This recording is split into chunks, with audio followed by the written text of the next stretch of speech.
bom dia, tudo bem com vocês? Eu sou Patrícia Caldeirão e começa agora mais um Jornal da Manhã, entrevistas especiais de sábado. Muito obrigada para você que está comigo aqui nesse encontro, através das nossas plataformas digitais de YouTube, podcast e aqui pela rádio da Jovem Pan 92,9. A minha entrevistada de hoje é secretária dos povos indígenas do atual governo do Eumano de Freitas, Juliana Alves, ela que é cacica Irê do povo Genipapo Canindé em Aquiraz, e a secretária tem mestrado aí de antropologia pela UFC e também é cofundadora da Articulação Nacional das Mulheres Indígenas e muito mais, que eu vou deixar ela falar aqui, tudo o que ela significa para o nosso estado. Primeiramente, secretária, muito obrigada pela sua presença aqui no Jornal da Manhã. Parabéns, né? É a primeira mulher a exercer um cargo tão importante aqui no estado em relação à defesa aí dos povos indígenas. É um prazer ter a senhora aqui. Muito obrigada, né? O prazer é nosso em poder vir até a rádio colaborar, né, com esse conhecimento que nós, povos indígenas, povos tradicionais, temos a repassar para a sociedade. Bom, quem estiver assistindo a gente pelo YouTube vai ver que a cacica está toda paramentada, com um cocar maravilhoso. Essas penas são de araras azuis? Sim, penas de arara azul, né? O meu cocar é o meu guia, onde eu estou com ele, justamente para causar esse impacto mesmo, né, na sociedade, de uma certa forma, que ainda vê o indígena muito estereotipado, né? E aí a gente sabe que, de acordo com que a evolução do mundo vai acontecendo, as pessoas também vão acompanhando essa evolução. Então, a gente vai acompanhando. Eu estou com brincos também, que são os brincos amarelos com preto, e esses brincos são feitos de sementezinha, né? Confeccionado na própria aldeia, no próprio território, né? Eu estou usando um blazer vinho e um macacão alaranjado. Bom, quem não estiver assistindo a gente pelo YouTube, só pela rádio, depois vai que o programa vai estar lá na íntegra. E eu queria, antes de começar a entrevista, secretária, entender qual que é o significado. A gente chama do quê? De acessório? O que significa o cocar para um indígena? Na verdade, o cocar que a gente põe na cabeça tem toda uma significativa, né? A gente procura, primeiro, esse cocar. Ele é referendado, ele é passado pela cacique mãe, que é a mãe de toda a aldeia, a nossa mestra cacica pequena, que faz esse batismo do cocá para poder a gente receber os mais novos, né? Então, como eu estou na Associação do Cacicado e estou atuando como cacique desde 2010, a gente usa o cocá como um dos nossos adereços mesmo, né? Para a gente poder mostrar a autoridade. Mostrar, para além da autoridade, mostrar mesmo a significância cultural e espiritual que esse adereço tem para nós indígenas. E a gente chama a senhora de cacique ou cacica? É cacica? Cacica. Eu prefiro ser chamada de cacica. Mas existe também o termo cacique para as mulheres. Sim, para as mulheres, né? Inclusive, a minha mãe, que foi a primeira mulher cacique no Ceará, no Nordeste, uma das primeiras mulheres cacique no Brasil, ela gosta de ser chamada de cacique. Cacica, qual é a importância dessa nova secretaria, né, dos povos indígenas aqui pelo Ceará? A gente sabe que aqui tem várias comunidades indígenas, né? E a gente sabe da importância histórica, inclusive, né, de todo o histórico indígena no Brasil. Qual que é a importância para a senhora e como que a senhora recebe uma função tão importante hoje no governo Eumano? Bom, essa secretaria ela vem sendo desenhada já faz alguns anos, né? E quando a gente teve a oportunidade da criação do Ministério dos Povos Originários, né, a nível nacional, logo o governador Eumano sinalizou, né, a importância de termos também aqui no estado do Ceará a Secretaria dos Povos Indígenas. E aí, para a gente, vem de uma representatividade muito grande, até então, para o próprio estado do Ceará, uma reparação histórica, né? Até então, a gente sabe, historicamente, que o estado do Ceará negou a origem indígena nesse estado, né? Não através de um decreto, mas através de cartas, né? Onde se dizia que não existia a presença de indígena no estado do Ceará. E aí a gente vem lutando para que aconteça esse reconhecimento étnico dos povos indígenas no estado, e aí que se começou com 4 etnias. A primeira etnia a ser divulgada nos jornais da época, né, na década de 80, na década de 90, como um povo indígena, foi o povo Tapeba, que logo em seguida veio o povo Tremembé, e em seguida veio o povo Genipapo Canindé e Pitaguari. Então, para a gente ter hoje, estar à frente de uma secretaria estadual dos povos indígenas, para a gente é motivo de muita, muita alegria mesmo, porque, de uma certa forma, é o próprio governo reconhecendo essa autonomia dos povos indígenas diante deste governo. Secretária, o que esse cargo vai interferir em decisões junto ao governo? Qual vai ser a função dessa pasta? E o que a senhora já tem em mente aí para, nas próximas horas, já que a senhora já tomou posse, né? Já é secretária dos povos indígenas, o que a senhora pretende fazer e a importância dessa pasta? Primeiro que a pasta em si, ela tem toda uma significância muito grande para os povos tradicionais, para os povos indígenas aqui do estado. A gente tem as nossas demandas, que são grandiosas, né? São demandas que até então, em outros governos, era escutado, né? Chegava-se até, né, os governos anteriores, mas que não tinha uma continuidade. E aí, com a criação da pasta, a gente sabe que nós, enquanto indígena, e para além de ser indígena, militante da causa, né, nós entendemos que nós vamos estar mais próximo ao governo e vamos estar trabalhando para que as nossas demandas sejam, para além de ouvidas, sejam executadas, né, elas sejam colocadas em práticas, né? Então, por exemplo, nós temos aí uma das principais bandeiras de luta do movimento indígena no Ceará, é a luta pelo território, né? É a defesa do território, a defesa da terra.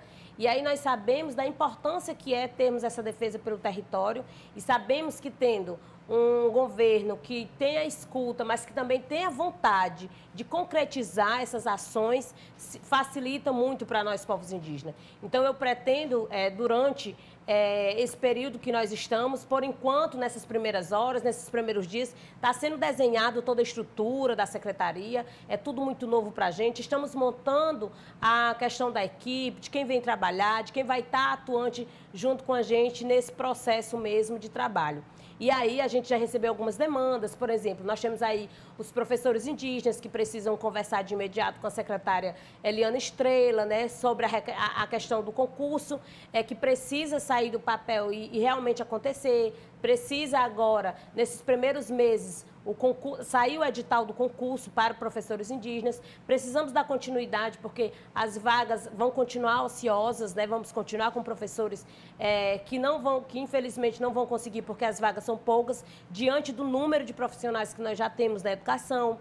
Nós temos aí a questão mesmo de construção de escolas indígenas, que nós temos hoje 42 escolas indígenas, mas que ainda algumas escolas ainda vivem uma deficiência grande em prédios alugados, né? Então, nós vamos trabalhar em cima, a secretaria em si vai trabalhar em cima de outras pastas, que sozinho a gente não vai conseguir, né? A gente vai conseguir direcionar para cada pasta onde nós vamos estar atuando, na área da saúde, por exemplo, tanto no DICEIC, no Distrito Sanitário Especial Indígena, aqui do Ceará, como na própria Secretaria de Saúde, né? E aí a gente vai alinhando junto às outras pastas para que as nossas demandas possam ser atendidas junto a este governo. A senhora tem ideia de quantos indígenas estão no Ceará hoje? Quantas, eu chamo de aldeia, tribo, comunidade, como que a gente nomeia? Nós preferimos chamar de aldeia, né? Tribo é um termo que a gente já, infelizmente, é um termo muito estereotipado, né? Quando a gente se refere à questão tribo.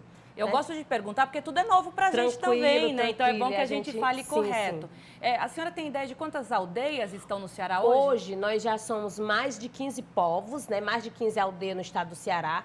Em 19 municípios cearenses, nós temos, vamos começar na região metropolitana. Nós temos Genipapo Canindé, que é a minha aldeia, meu povo, Aquiraz. Aí nós temos Tapeba em Caucaia, Anacé, que estão em Caucaia. Nós temos Pitaguari, que estão no município de Maracanaú e Pacatuba. Nós temos o povo Canindé de Aratuba, que está no município de Aratuba. Mas também tem o povo Canindé da Gamileira, que está no município de Canindé. Nós temos o povo Tabajara, Calabaça, Potiguara, Cariri, Tubiba-Tapuia, Gavião. Esses povos estão mais na região do semiárido, ali nos municípios de Crateús, Poranga, Monsenhor Tabosa, Novo Oriente. Nós temos São Benedito, né? Tem um povo... Em Almofala também, Nós temos os Tremembé, que estão em 3 municípios. Os Tremembé, eles estão no município de Itarema, estão no município de Acaraú, mas também estão no município de Itapipoca. Então, nós vivemos essa diferenciação, né, de povos entre os municípios cearenses, mas que existe uma unidade. Quando nós precisamos nos articular, fazer uma organização.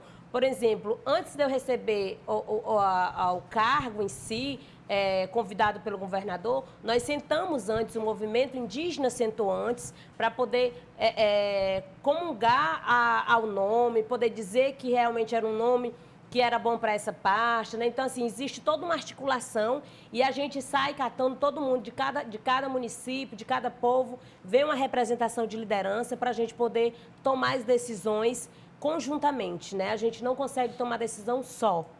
E aí, hoje a gente também sabe que já existem outros povos que estão em fase de reconhecimento, porque precisa primeiramente o próprio povo se autodeclarar, se reconhecer como indígena, para que depois os outros trâmites legais possam acontecer dentro daquele povo ou dentro daquele território. Mas essas comunidades, esses povos indígenas estariam debaixo do guarda-chuva dessa secretaria? Então a senhora está representando todo esse povo? Estamos representando todo esse povo. Que responsabilidade, que responsabilidade, exatamente. Hoje nós já somos, no último IBGE, que ainda não está cotado todo, mas já no IBGE que foi realizado em 2022, né, que aí teve um dado já, nós já somos mais de 51 mil habitantes indígenas no estado do Ceará. Cacica, eu queria fazer uma pergunta para a senhora de como que a senhora entrou na política. Qual foi a primeira demanda que a senhora sentiu essa necessidade de dar voz ao teu povo? Como que foi que isso aconteceu?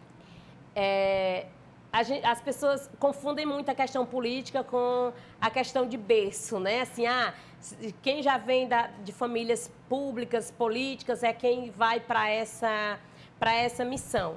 E já eu diria que parte de uma necessidade, né? E aí eu sempre estive no meu povo, sempre militei dentro da minha aldeia, né? Juntamente com a minha mãe.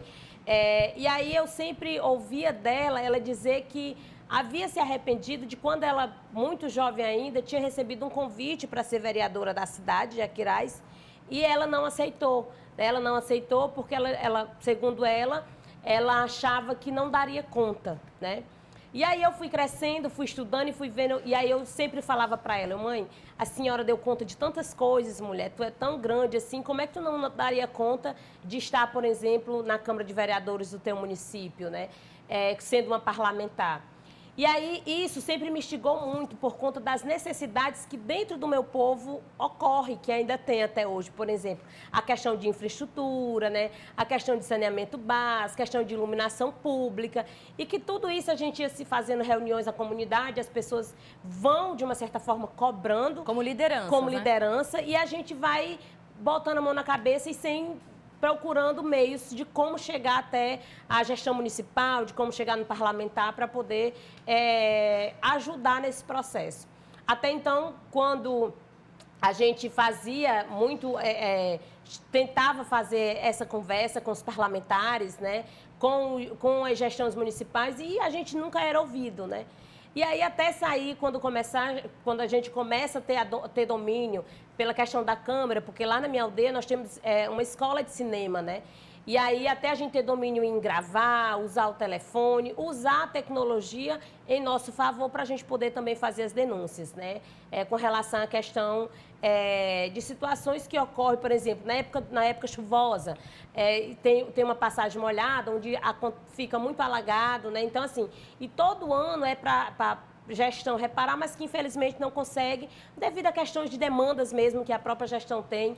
E aí eu fui disso. Em 2016, eu recebi o convite do partido, na qual eu estou até hoje, que é o PCdoB, para poder concorrer às eleições municipais como vereadora. E aí estive, né, fiz todo um trabalho de vereadora, muito pé no chão, muito simples, sem recurso financeiro nenhum, né? E aí a gente se virava com o que a gente tinha mesmo, pessoas da própria aldeia fazendo as bandeiras, confeccionando a pintura, né?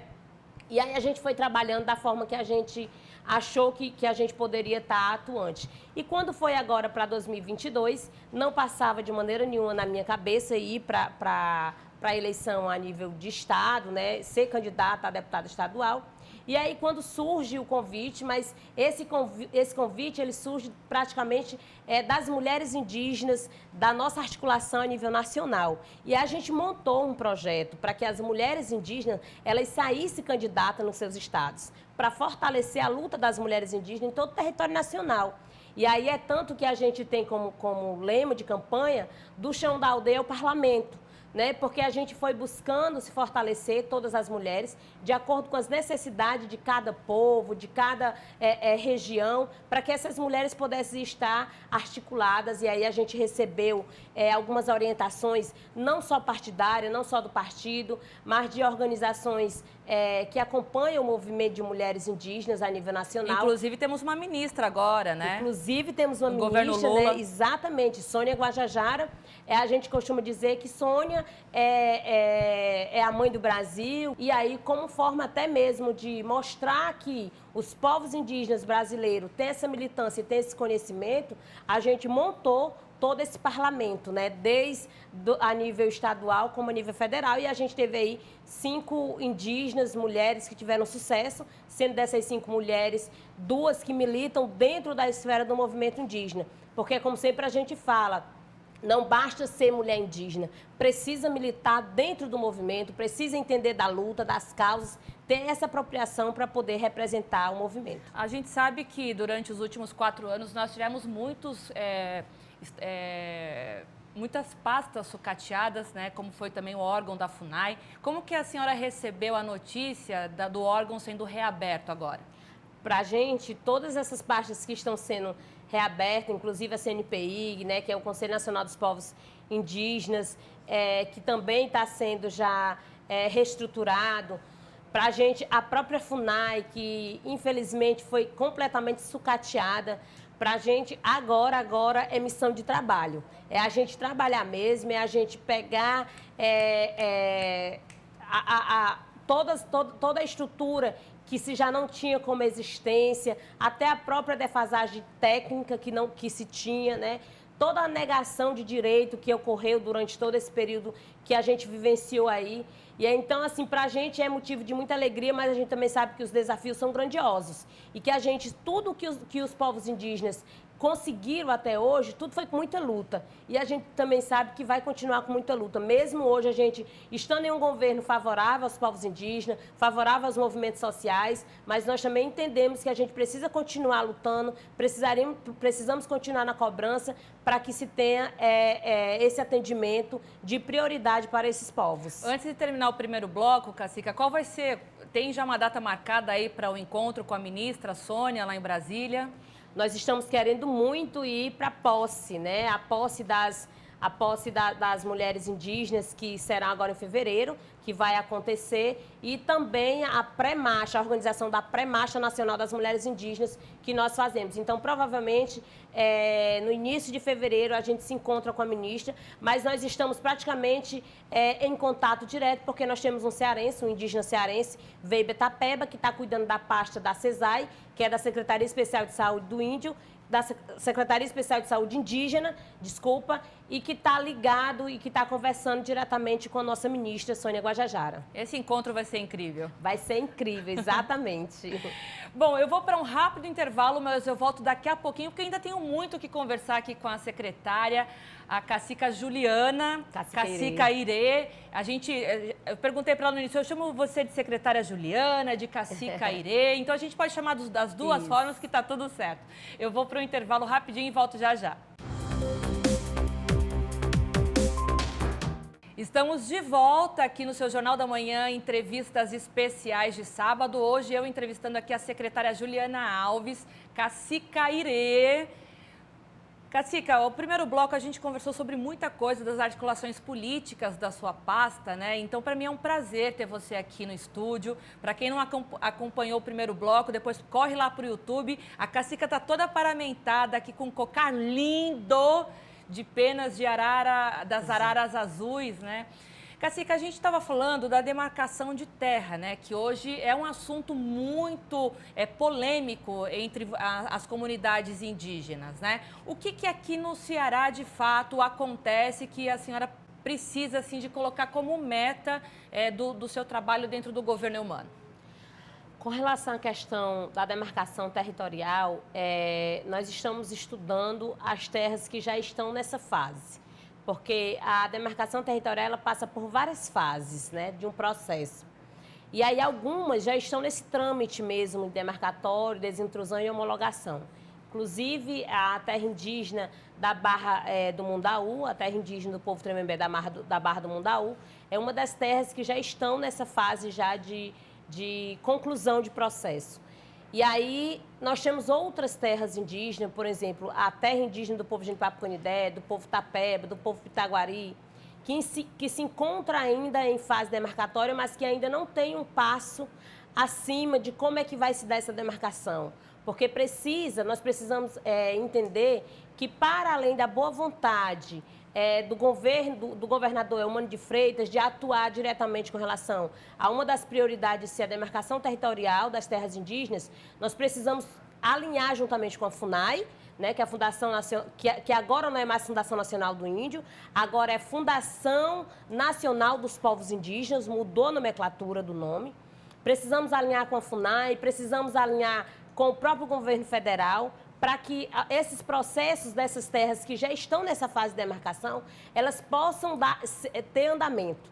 Né? Então, para isso, a gente tem estudado, já estamos vendo quais são as terras que já estão nesse período de conclusão e também as terras que ainda não estão em fase de reconhecimento, que também precisa ser dado um passo, né?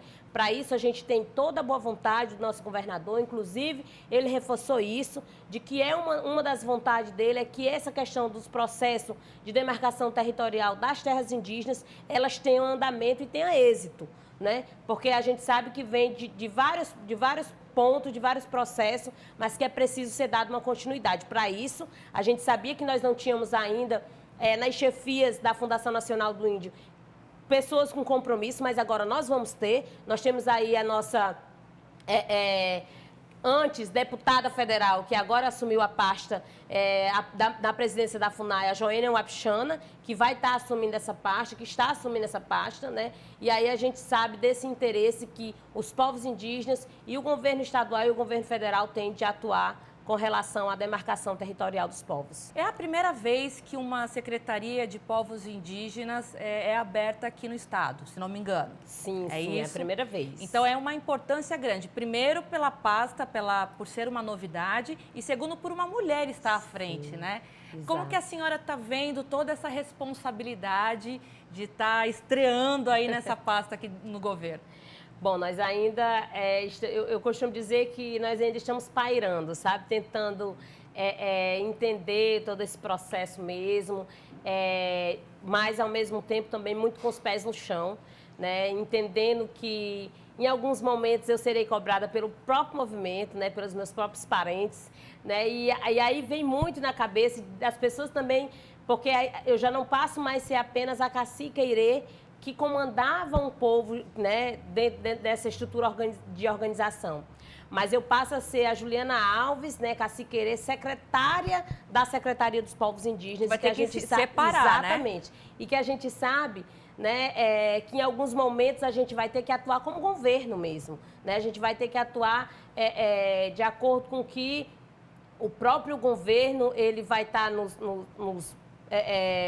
nos ajudando nessa linha mesmo de comunicação, mas que a gente também tem o entendimento de que assim, é uma pasta de muita importância, com muita representatividade, por ter a presença de uma mulher que vem dessa matriarcais, né? Eu venho de uma matriarca que é minha mãe, a Cacique Pequena, né? Ela é viva ainda, secretária? Sim, minha mãe é viva, está com 78 anos, né? E assim, a gente costuma vivenciar esses momentos muito, assim, com muita espiritualidade, com muita encantaria, porque a gente também compreende que a gente sozinhos, só com a força humana, a gente não consegue muito. E a gente precisa internalizar, precisa se voltar para a nossa encantaria, para a nossa espiritualidade e pedir proteção aos nossos guias para que eles possam comandar a gente da melhor forma possível, sabe? Para que a gente possa ter êxito. E o trabalho que eu vou exercer é um trabalho que vai permanecer, né? Independentemente de eu continuar ou não na pasta, outros indígenas virão, outras mulheres indígenas virão e precisam assumir, precisam dessa colaboração com muito profissionalismo, eu tenho dito isso. A gente falou muito da comunidade indígena cearense, a comunidade indígena nordestina. Eu queria perguntar para a senhora como que a senhora vê a situação da Amazônia hoje, que é um assunto que realmente no último governo deixou a desejar, perdemos muitas oportunidades no exterior, na questão de contribuição financeira, né, para cuidado com a Amazônia. O presidente Lula tem reaberto essas conversas, agora logo de posse ele já revogou várias situações. Eu queria saber da senhora, como que a senhora visualiza a atual situação, tanto do desmatamento quanto a situação da Amazônia? É uma situação lastimável, né, dos parentes, dos povos que ali habitam naquela região e que muitas vezes eles têm perdido suas próprias vidas, né, para poder salvaguardar, né, o bioma Amazônia. Então, pelo que a gente percebe, agora a gente vai ter um apoio maior com a criação do Ministério, né, por termos à frente, na pasta da FUNAI, uma mulher indígena, né? E aí a gente tende a entender e a perceber que agora, com certeza, eles vão ter um olhar mais voltado, até mesmo com relação à questão da humanidade mesmo, porque nós estávamos vendo que muitas crianças desnutridas, muitas crianças morrendo por conta da desnutrição, porque não chega o medicamento. Na Covid, né? Também foi uma tragédia, né? Nas comunidades indígenas. Das comunidades indígenas, mas a gente também entende que os próprios governos e as próprias pastas que nós temos não têm uma bolinha de cristal para chegar e já ir fazendo tudo que a gente quer que seja feito ou que seja reparado do que ocorreu durante esses 4 anos, né? Nós sabemos que a negociação com relação à questão do garimpo, que foi aberta, né, assim, às claras a toda a população brasileira, mas que agora foi um decreto que o governo Lula já tomou, revogou, né? Já revogou, né? Então, assim, tendemos a acreditar que dias melhores virão para essa população e que nós vamos estar para contribuir, para ajudar no que for preciso com relação ao quesito desmatamento, né, para que a gente não tenha as nossas terras mais exploradas como a Amazônia tem sido explorada nesses últimos anos. A senhora acredita que essa parceria do governo federal com o governo estadual, por serem do mesmo partido, vai fortalecer essas pastas dos povos indígenas? Sim, sim, fortalece muito, né?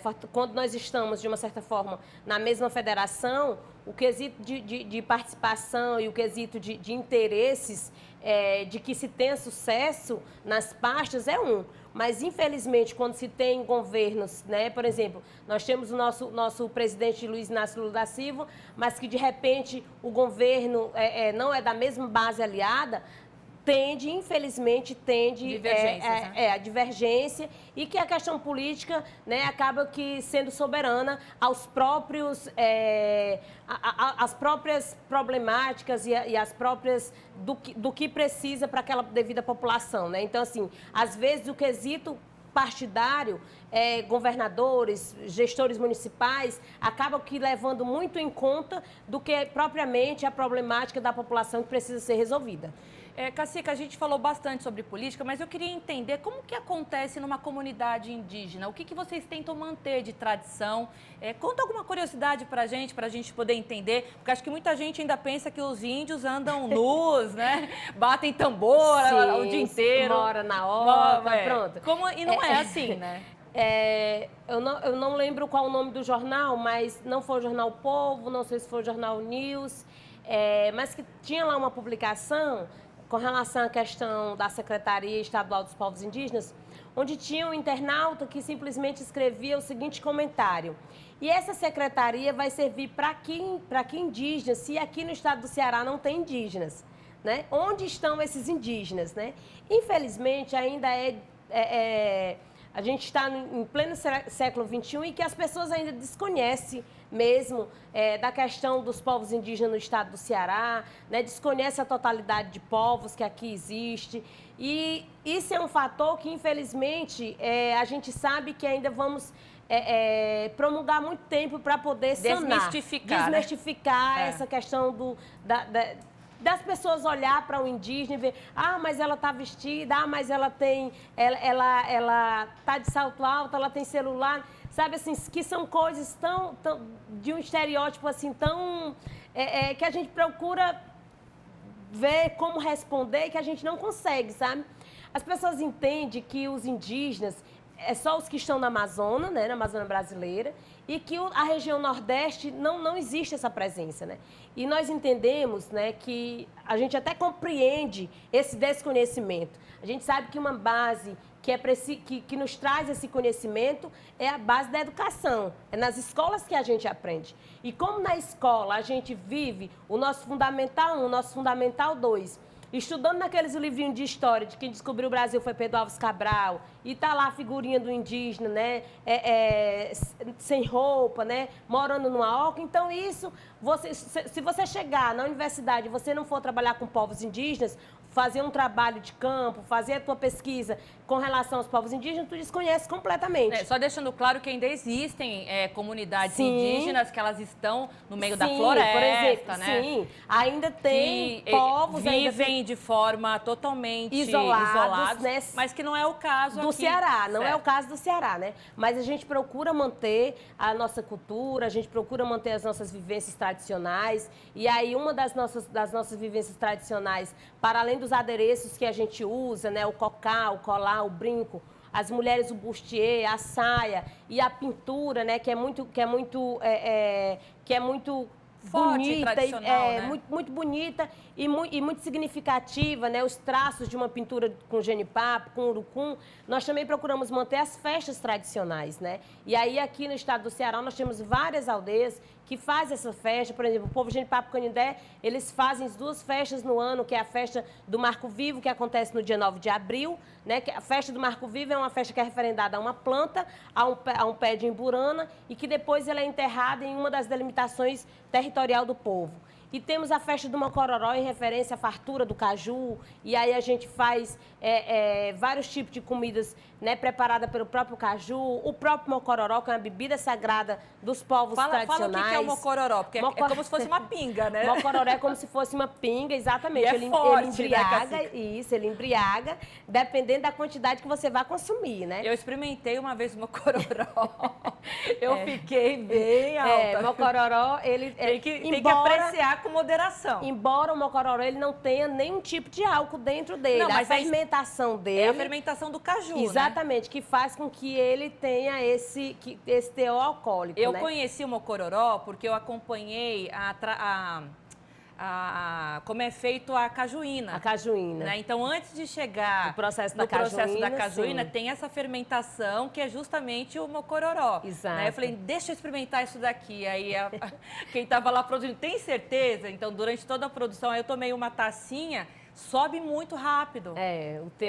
Mas me avisaram que tinha que tomar com cuidado. E aí nós temos, por exemplo, o povo Tapeba, que faz a festa tradicional da carnaúba, né? O povo Pitaguari, que festeja, inclusive, o povo Pitaguari, ele tem o dia do povo Pitaguari, o povo Tapeba tem o dia no calendário municipal do dia do indígena Tapeba. E aí o Pitaguari, ele festeja a festa da mangueira, né? Que é a mangueira sagrada, né? Lá em Itarema, lá em Itapipoca, os Tremembé da Barra do Mundaú festejam a festa do Murici do Batiputá, né? Então, assim, várias aldeias, elas fazem suas comemorações diversas durante o ano, né? Para além disso, nós estamos aí mostrando a nossa cultura como nós somos mesmo. Hoje, o indígena, né, do século XXI, o indígena que tem acesso hoje ao espaço da política, mas também tem acesso ao espaço da universidade, né? Até porque também a gente foi procurando entender que é preciso a gente estar no território, é preciso a gente estar no chão da aldeia, mas é preciso a gente também estar no espaço, no chão da academia, no espaço acadêmico, para a gente poder bater de uma certa forma e ter uma linguagem técnica na hora que for necessário. E sem deixar a tradição... E sem deixar a tradição. Morrer, né? Exatamente. A senhora falou sobre a questão da pintura no rosto, né? O que quer dizer a pintura? Qual que é o significado para a mulher? Cada traços que são pintados, né, pelo genipapo e pelo urucum, ele tem um grande significado, né? E aí vai depender muito de como é que está o espírito daquela pessoa que está recebendo a pintura e do grafiteiro que está fazendo a grafitagem no rosto, no corpo, né? Algumas é muito de significado mesmo, principalmente com relação à questão dos próprios animais que permeiam, né, pela aldeia. Então, assim, vai muito do dia e vai muito de quem está fazendo o grafismo indígena no corpo de quem está recebendo. Mas quando vocês fazem em algum momento especial, tem alguma significância? Tem que ser num dia especial? Na verdade, a gente faz a pintura quando nós estamos no momento de festividade, sim, mas nós também fazemos as pinturas, e aí, é por isso que eu estou falando, depende muito do dia. Se for um dia de festividade, você vai montar, né? Quem está responsável ali por fazer a pintura, vai fazer uma pintura alegre. Também fazemos o uso da pintura em manifestações. Só para quem está ouvindo a gente, Cacica, não achar que vocês saem também todos os dias com o rosto pintado. De maneira nenhuma, né? A gente tem os momentos específicos que a gente faz isso, né? E aí, quando nós estamos em atividades, né, a pintura em si, quando a gente recebe, ela tem uma durabilidade também, né? Por exemplo, o genipapo, ele dura de 10 a 15 dias para poder sair, né? E saindo do corpo e saindo da pele.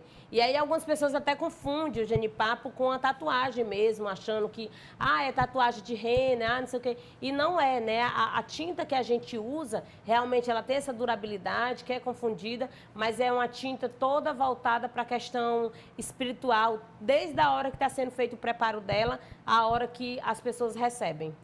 Cacica, na questão de saúde e saneamento básico, como que estão as comunidades indígenas aqui no Ceará? Algumas já estão com um processo bem avançado com relação à questão de equipes, né, multidisciplinar de saúde, tem unidades básicas de saúde, mas outras não, outras ainda estão em fase para poder fazer a unidade básica, a construção da unidade básica, outras ainda nem conseguem ter o projeto de construção, né? Então, e nem do saneamento. Então, quanto a isso, quanto a essas demandas, tudo vai ser algo para a gente poder trabalhar juntamente com o DICEI Ceará, que é a pasta que trabalha com a saúde indígena, da questão do subsistema de saúde indígena aqui no estado, né? Então, o DICEI, essa sigla significa Distrito Sanitário Especial Indígena, né? Que nós vamos ter aí à frente uma pessoa muito amigável do movimento indígena, né? Que tem trabalhado e tem militado também juntamente com a gente. E aí a gente vai procurar fazer alinhar aonde não se tem ainda nem o projeto da unidade, né, do posto de saúde, para que a gente possa ajudar e ver no que também o próprio governo estadual pode estar fazendo para estar atuando nessa área. Porque fica muito militado o DICEI Ceará em comunhão com a CESAI, que é a Secretaria Especial de Saúde Indígena, né?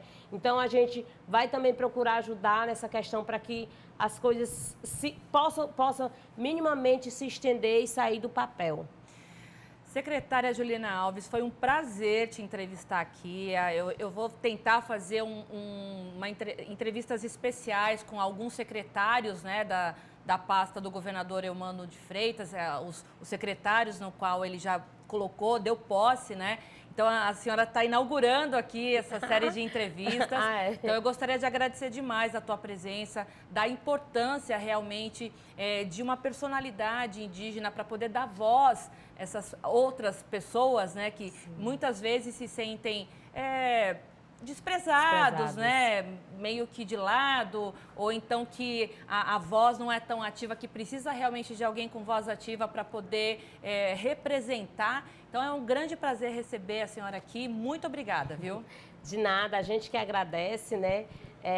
Que bom que a gente está abrindo as portas aí para que outras secretárias, e uma coisa que está sendo muito louvável já no governo do Eumano, foi ele firmar esse compromisso de ter essa paridade. 16 secretários homens, 16 secretárias mulheres, e da importância que é termos essa paridade nesse governo e que essa paridade ela se estenda em outros espaços também. Nós sabemos que, para além da militância, de sermos uma mulher indígena, nós militamos também pelas causas sociais e pela luta das mulheres em si, dentro da sociedade brasileira. E aí, para a gente vai ser sempre um prazer ser convidada, vir aqui no seu programa. Fiquem à vontade para a gente vir aqui fazer esse bate-papo. E até mesmo eu aprendo com vocês e ensino um pouco do que eu sei a vocês também. É maravilhosa essa troca. E até para poder apresentar também a senhora para a população cearense, porque agora a senhora está no status estadual, né? Sim. Então, a militância municipal, ela cresceu e agora a senhora está no patamar estadual, que tem uma responsabilidade maior Sim. de dar voz à comunidade indígena. Muito Exatamente. Obrigada. Obrigada a vocês. Bom, para você que me acompanhou até agora, eu entrevistei a secretária dos povos indígenas, a Juliana Alves, a cacica Irê. Então, a entrevista completa você pode acompanhar lá no nosso canal do YouTube, nas nossas plataformas digitais de podcast, tocadores de podcast. E aqui pela Rádio Jovem Pan, a gente sempre traz uma entrevista interessante para jogar aqui na roda de bate-papo. Para você que ficou comigo até agora, o meu muitíssimo obrigado. Um excelente final de semana e a gente se vê sábado que vem aqui na sua 92,9 Jovem Pan News Fortaleza, no Jornal da Manhã Entrevistas. Comigo, Patrícia Calderon. Tchau!